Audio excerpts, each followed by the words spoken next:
আমার নাম সাহিল। আমি একজন গ্রাফিক্স ডিজাইনার, একজন কবি। আপনার উপর শান্তি বর্ষিত হোক ডাক্তার জাকির। আমি সব সময় বলতে চেয়েছি, এটা আল্লাহর দয়ায় আজকে সুযোগ পেলাম। আমি আপনাকে ভালোবাসি ডাক্তার জাকির, আমি আপনাকে খুব ভালোবাসি। ওয়ালাইকুম আসসালাম। আপনার উপর শান্তি বর্ষিত হোক ভাই। আমিও আপনাকে ভালোবাসি ভাই। আপনারা দেখছেন মাটির ফুল।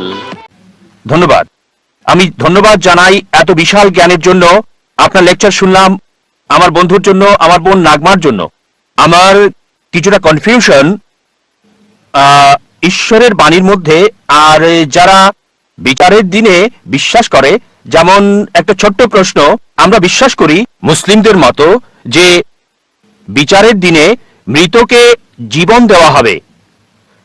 কিছু মুসলিম বিশ্বাস করেন যে কবরের জীবনের প্রথম রাতেই এটা করা হবে, মানে মৃতকে জীবিত করা হবে আর আযাব হবে, কবরে প্রশ্নোত্তর হবে। তাই আমি বিষয়টি ভালোভাবে জানতে চাই। ভাই প্রশ্ন করলেন যে অনেক মতপার্থক্য রয়েছে, বিচারের দিনে কি জীবন দেওয়া হবে, বিচারের দিন কি পুনরুত্থাপন করা হবে, নাকি এটা কবরে হবে? ভাই, যদি কবরের আযাবের ব্যাপারে বলা হাদিস পড়েন, আর আল্লাহ কোরআনে বলেছেন সূরা আল ইমরান অধ্যায় 3 আয়াত 185 যে কুল্লু নাফসিন যায়কাতুল মউত, প্রত্যেক প্রাণী মৃত্যুর স্বাদ গ্রহণ করবে, আর চূড়ান্ত প্রতিদান দেওয়া হবে বিচারের দিনে। দুনিয়ার জীবন ছলনা ছাড়া আর কিছুই না। তবে চূড়ান্ত হিসাব কিতাব, চূড়ান্ত ফয়সালা হবে বিচারের দিনে।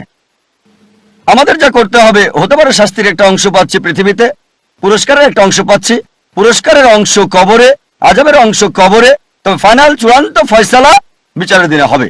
চূড়ান্ত ভালো এবং মন্দ কাজের হিসাব বিচারের দিনে করা হবে। তারপর কর্মের উপর ভিত্তি করে জান্নাত অথবা জাহান্নামে যাবেন। কিছু দুনিয়াতে আপনাকে দেওয়া হবে, কিছু কবরে। তবে চূড়ান্ত হিসাব নিকাশ হবে বিচারের দিনে। আশা করি উত্তরটা পেয়েছেন।